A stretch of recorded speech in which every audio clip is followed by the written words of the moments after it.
what are you leaving behind in the world when you leave it at the moment of death? What has been your contribution to the world, and that has many different aspects, to your children. What have you left your children?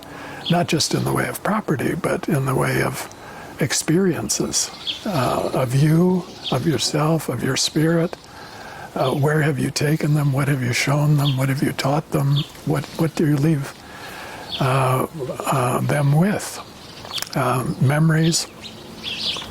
So one thing we've done in our family is we've done a lot of traveling with our children to interesting parts of the world, and we wanted to expose them to different cultures. We traveled to Asia, and we traveled, one of the important trips that we took was to Israel a number of years ago for that conference you attended also, Louis. They came and we spent a week in Israel touring around. They'll never forget that experience. Yeah, of course, yeah. So that's, and the family legacy, the gatherings, we create memories. That's very important. That's one level. And then there's the, you could say, a wider legacy to other people that you've worked with. The people I've worked with in analysis, I think what has been their experience in analysis with me, what have I contributed to their individuation process or to their lives? That's just a question. I can't answer it. I could go around with a questionnaire and let them testify. But I think about it. And in sessions, I think about it. What is this person going to leave this session with? And I try to focus on something that will be of value to them. Maybe it's a symbol or a memory or an interaction between the two of us. And a lot of people tell me afterwards, my wife is also a therapist, and she gets messages from patients she had, 20, 30 years ago, still at Christmas time, thanking her. So you realize that, and thinking of my own analysts and what I got from them, you realize that you're leaving quite a strong impression on the people that you work with in analysis. It's not just an acquaintance. It's not casual. It's a very deep imprint. So I think about that in the way of legacy. I haven't counted the number of clients I've had in my life, but they're in the hundreds. And I stay in touch with a number of them from the past, and I still have a few. I'm not taking any new clients into analysis. At my age, I can't guarantee that I'll be able to be consistent with them, and that's so important in analysis, to be there regularly, consistently over a period of time. And then there's the third thing, the writings, what I've written and published. And so in these last years, I've had the opportunity with Chiron Publications, thankfully, to put together my collected writings. And going through them, I can see a course of development also. And some of them look pretty light and lame to me now. So, but I changed them a little bit for the for the collected writings. But I want to also leave them intact, so you can see a development. A development, yeah. In them. But that's been a very interesting experience. That's a part of the legacy of leaving. These writings get lost in journals, and journals are put on shelves. Nobody ever reads old journals, but they will consult a collected work, collected writings, and so they can stay alive in that sense. And that's been an important part of my creating a legacy in these last few years, to work on these writings. The other legacy I think about quite a bit is my life as a Jungian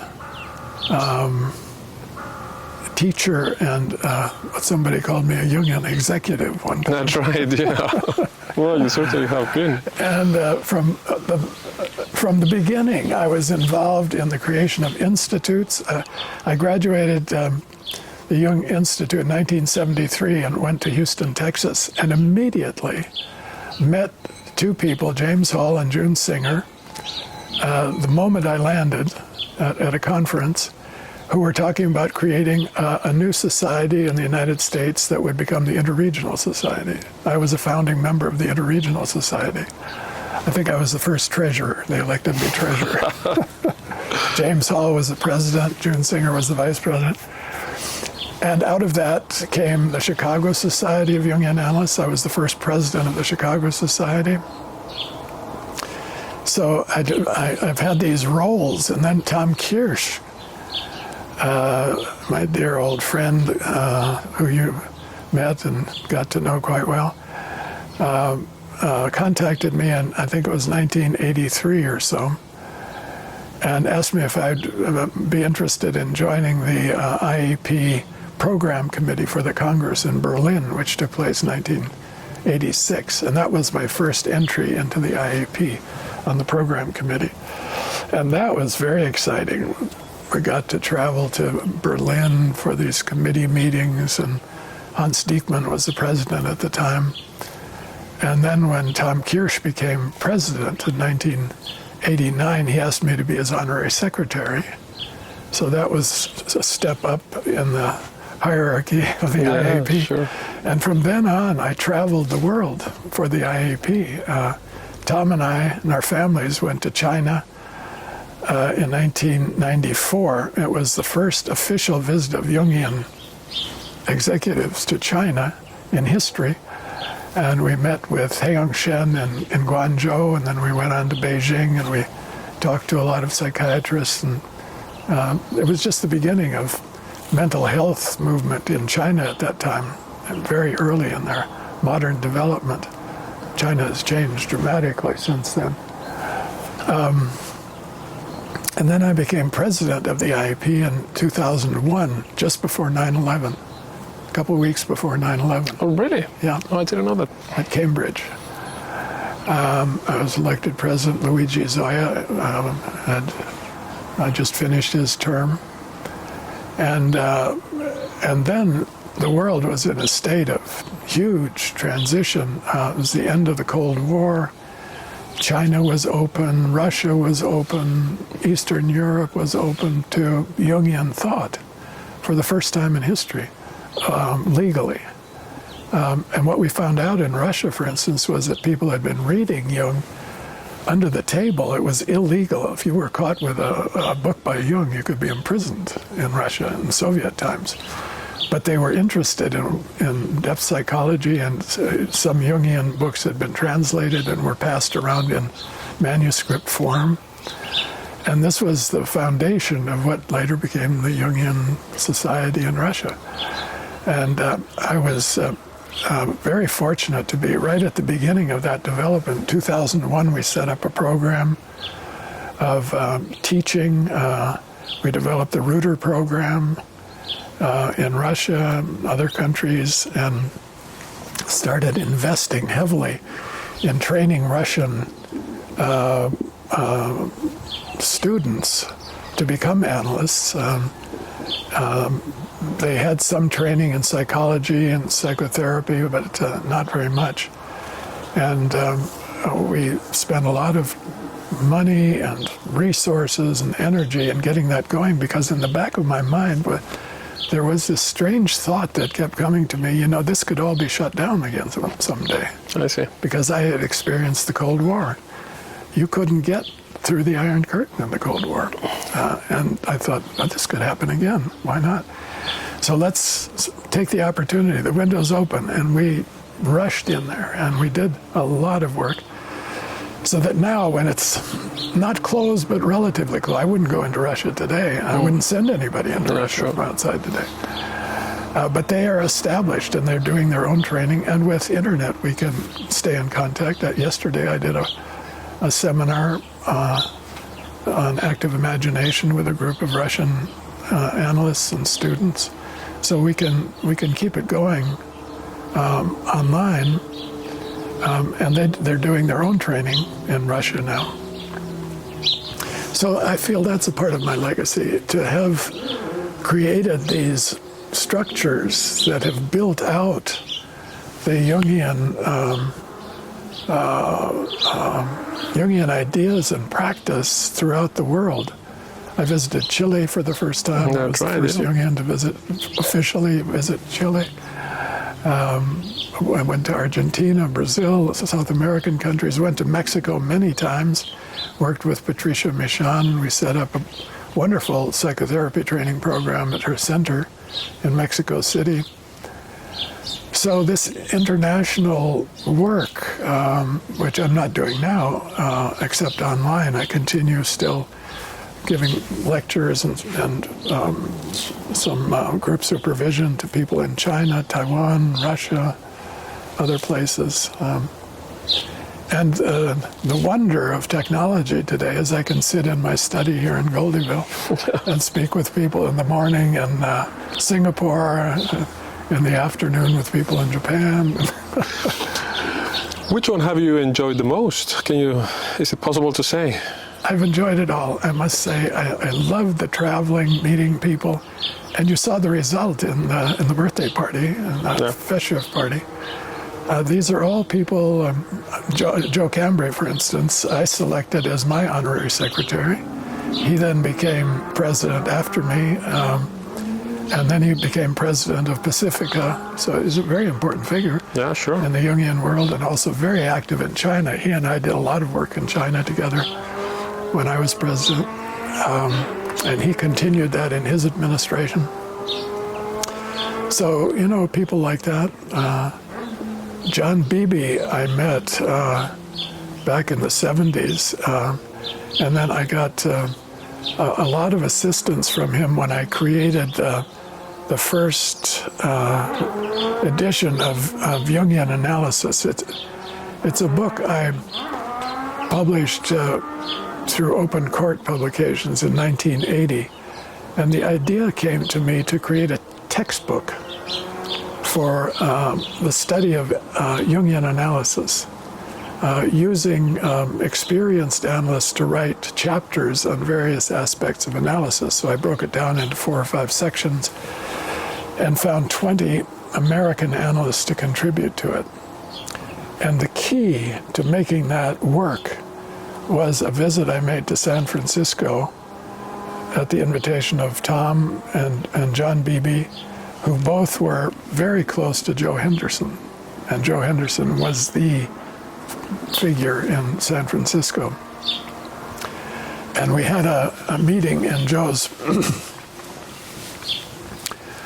living room. This would have been the late 70s.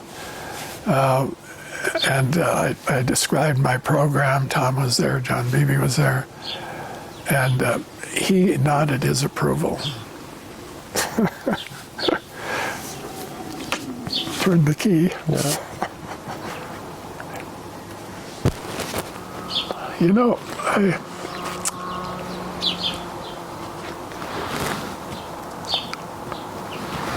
I remember these people. And I think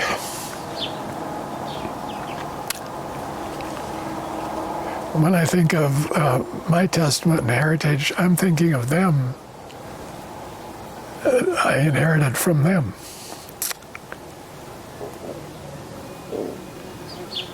So there is this sense of the generations. Joe Henderson worked with Jung. As a young man, he came to Zurich and was in analysis with Jung, and Jung told him to go get a medical degree. So he went to London, got a medical degree, and then went off, and he and Joe Wheelwright founded San Francisco Institute. But in the birthday party, I talked about the tree, the philosophical tree that Jung wrote an essay about alchemy. And that's how I see the tree grew. There was this Jung is the stem, you could say the trunk, but then these branches come off, and there's Joe Henderson, and then I'm an extension from that and my analysts, and I pass that on to you. And so I think the roots of that tree go so deep, and I think that was Jung's mission, to connect his modern psychoanalysis, which is a product of 20th century thought, grows from Freud. Freud was an originating figure. But Jung took it so much deeper by connecting it to history and through history. That was his interest in linking it back, all the way back to the Gnostics. And alchemy was the link. So when he discovered alchemy, it connected him to these early church fathers that he studied and the Gnostics in the first centuries. And that was so important to him, to give this tree, the roots of this tree, depth. That they draw on resources that go back to the pre-Socratic philosophers and to the biblical writers, Western history, Western philosophy in its earliest beginnings.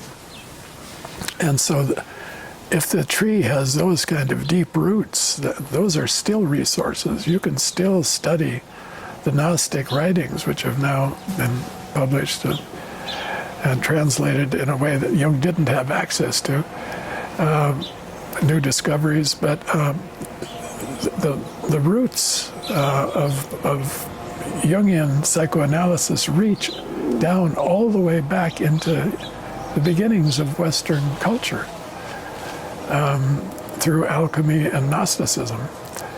And then they grow up and out through the contributions of people who live now and who will be contributing in the future. And so I think this tree has sustainability as long as human beings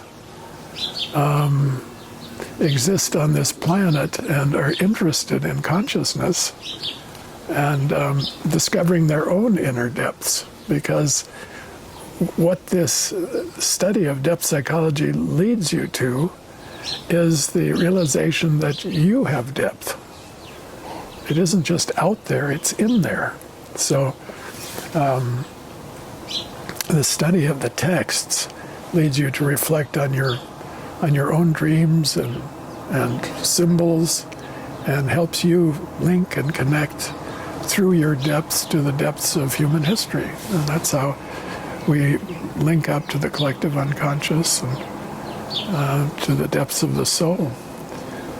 And who knows where that will lead. The human being is such a strange animal. It doesn't seem like it belongs on this planet with the other plants and animals, so different. And yet we are mammals, and we're related to all the animals and plants that exist here. And yet we have this other realization of something that is beyond all this. And this leads to fantasies of, interventions by aliens, that we are a new species. I don't believe all that stuff. But it's a way of thinking about our souls and our place in the universe, among the stars, and as a kind of expression of a cosmic consciousness, some kind of creative principle active at the depths of the energy fields. Created all this, that we are, as the Bible teaches us, imago Dei, created in the image of God. There's something about us that's divine. I think I experienced that in my teachers, when I think of Joe Henderson. There's something numinous about them. although when you knew them, I mean, they're just ordinary human beings and flawed like everybody else. But in retrospect, they're symbols also.